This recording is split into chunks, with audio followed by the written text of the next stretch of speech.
Throughout our lives, we build bonds with everything we come into contact with: objects, places, people. And as we spend more time with them and as we get to grow closer to them, they become part of our identity. Think about when you were young and you were running around playing tag with your friends. Maybe you still do now. Think about that favorite blankie you would always carry around as a child. Or maybe just memories of your family while you build sandcastles while walking down the beach. See, whether what I said sparked any nostalgia for any of you is entirely dependent on whether you had those experiences or not. So maybe not everyone is feeling nostalgic from that. And that's planned because we all have our different experiences. Our bonds are all tailor-made for us, hence why I said we all have different identities too. But in general, objects and places from the past tend to be fuel for reminiscing about stuff, while those of the present can show how you truly feel and deeply care about stuff. Among the three I mentioned, though, I believe that people play the biggest roles in impacting who we are. This is because you're interacting with different individuals with different thoughts and different emotions. And when all of these compound together, they can actually mix and give you more interesting discussions that can help improve you as a person. And so, furthermore, so whether you were aware of it or not, these ties have actually been the foundation at which you build your character from. And furthermore, growing and caring have always been key aspects of defining what humanity is. It separates us from other animals like cockroaches, which, for all I know, meet, mate, lay eggs, and leave. And that's the thing. They have evolved in such a way where they make a lot of offspring. So they don't care if some of their babies die because their species would still go on. However, for humans, we only make a few. We make maybe one or two babies, right? So if they die, then we lose everything. And that's why we as humans grow so attached to these babies. This is why we have to put in so much time and effort to ensure that they grow up to become good human beings. And so we can see how bonds help humanity come together and band together to survive not just as an individual, but as a species. And to this extent, bonds are great. But if this unfairly fair world has ever taught me anything, it's that everything has its pros and cons. And the cons with building bonds is that there's no guarantee that they would last forever. And that's the irony about having bonds, right? You can put more time, you can put more effort, but the more the bond grows, the more devastating they could be when they break. And there are just so many causes that something like this could happen. Think death, arguments, or maybe you just drift apart. These are just to name a few. And when they do, the grief that comes with it sometimes can feel overwhelming. You feel pain because, like I said, they become part of your identity. So when something like this happens, that identity or that part of you is also taken away. And sometimes that pain is so much, some people go into asking, why did I even build bonds in the first place? Why did I grow so attached? Why build bonds if this was the outcome that would inevitably happen? That's kind of the same bunny hole I went through to recently, but I wanted answers. So I started doing research. I would like to share that with you all, but it is important to note that I am not anywhere near as credible as maybe other literature reviews. So it is important to take everything with a grain of salt. Here on my slides, I have listed the research that I've done. These are my citations, but I am just trying to tell you what I found and how it makes sense to me.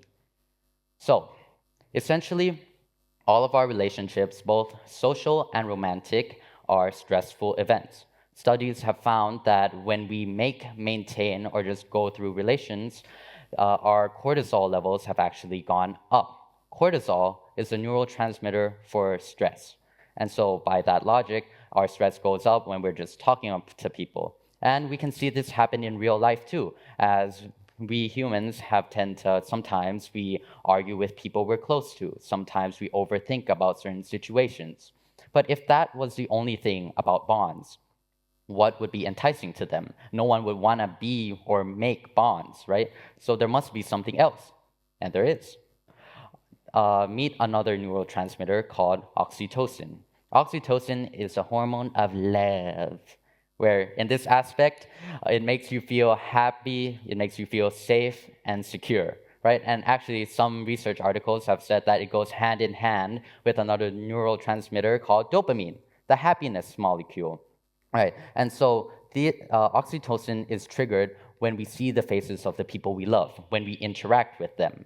And so we can see how this relationship kind of plays out, where oxytocin and dopamine are actually stress modulators, or how they regulate the stress levels within our body.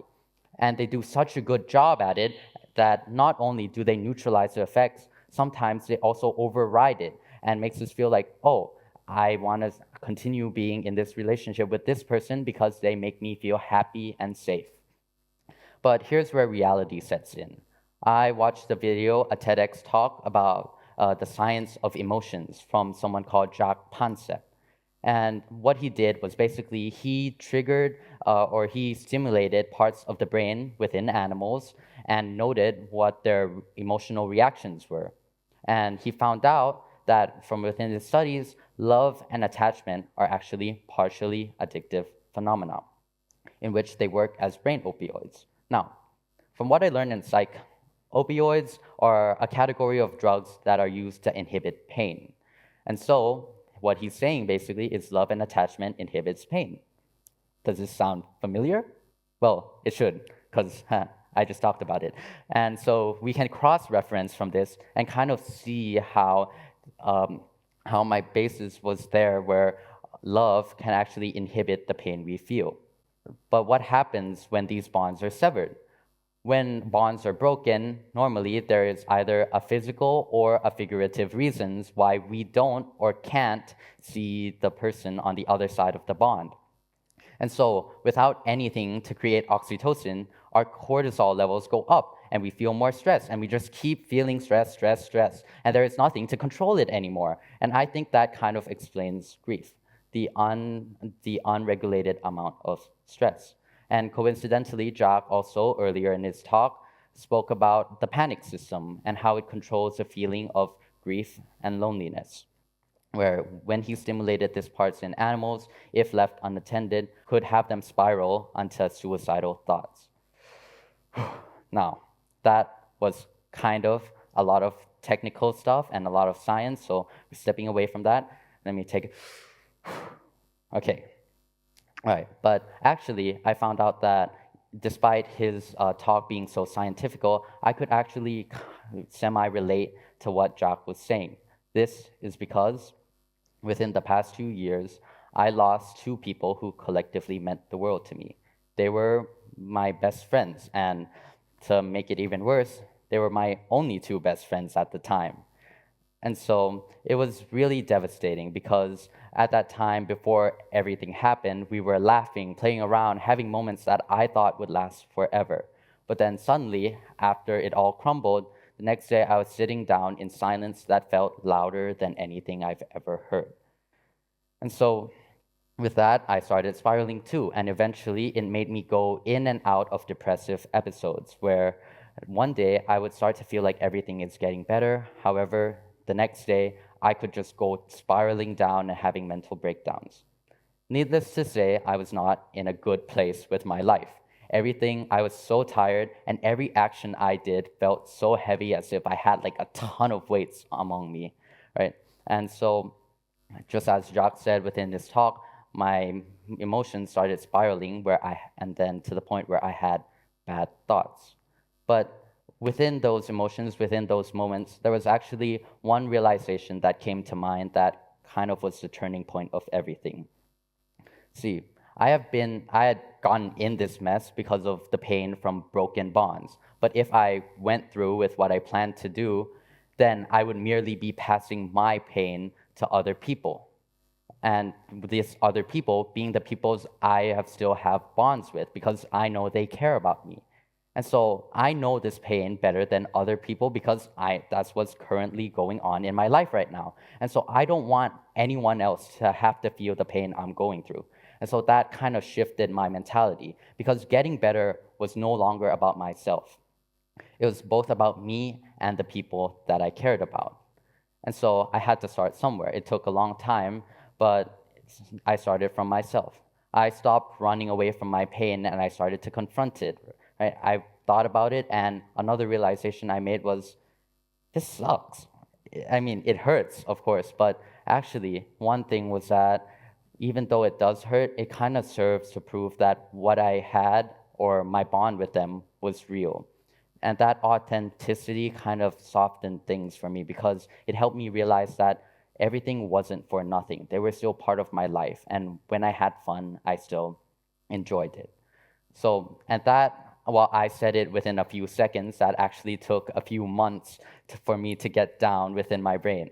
But then after that, I was able to move on to the next step, which was to open more up to other people or the outside world. I started opening up my heart, and it took years. Last one took months, this one took years. Well, that's because of how hard it is to open up to other people nowadays, right? You might get hurt again, and there's always that risk, but I slowly opened my heart. I started welcoming new people into my life. And I saw that things started getting better, although gradually, because I met friends who truly cared for me, who would come and check in on me, even without me having to ask first or anything like that. And through that, I finally got better, where I'm now at a point where I can be talking about this and sharing this to you all today. But let's have an overview about what we were talking about, bonds, right? So, whole overview, I started up here. Bonds were broken, so I descended down here. I almost left, but what made me stay were the bonds I had. And then with the bonds I had and by making new bonds, I was able to go back up in my life again. And so we see how bonds are both bad and good. Of course, they're going to break, but actually, I'll go ahead and answer the questions I stated earlier. The question was, why even make bonds if they were only there to end and harm you?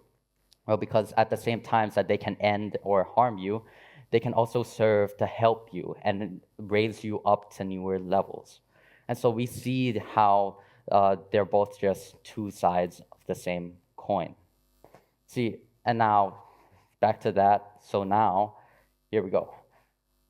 Lastly, I would just kind of like to say that I said before that I think people are most important in who we affect and what makes us, right? Because we all have different thoughts and different emotions. Well, from people to people, I would like to share you my last conclusions. Because I said before, and I'll say it again, bonds suck, they hurt, they make you feel bad. But sometimes if you let them ruin you, of course it'll hurt yourself, but it could also hurt the people around you. And especially since you've built bonds in them, you care about them too, so you don't want them to go through the same hurt you do. So now you face the pain. But facing the pain doesn't always have to be bad. You can find the bittersweetness in accepting that the pain is true, because if you felt pain, then they must have meant something to you. And that kind of hopefully gives you some closure on that. And last of all, new bonds. Make new bonds, not as replacements to the old ones, but to learn and to let them help you. And so you can become a better person that way too. Thank you so much.